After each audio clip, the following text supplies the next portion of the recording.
te machine bi moyen de consommation la quoi soo solee ay 3 litres et demi mën nga ci liggéey ba ngoon te du jeex maximum daal comme boo jëndee 2000 francs essence mën nga ci liggéey toute la journée te du jeex. mbànd mi dañ ko def dañ ko yokku nga xam par 15 kilos lay jëlandoo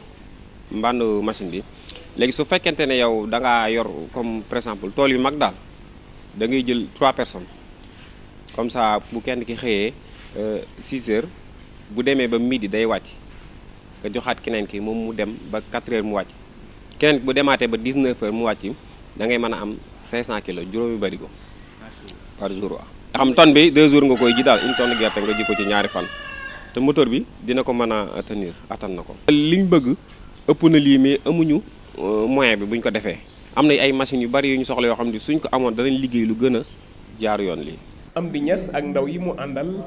ñi ngi woo ñi ne di nguur gi ak commerçant yi nekk ci dëkk bu sell bi ngir ñu gën leen a jàppale ci seen liggéey bi nga xam ne defuñu ko lu dul ngir di jàppale askan wi.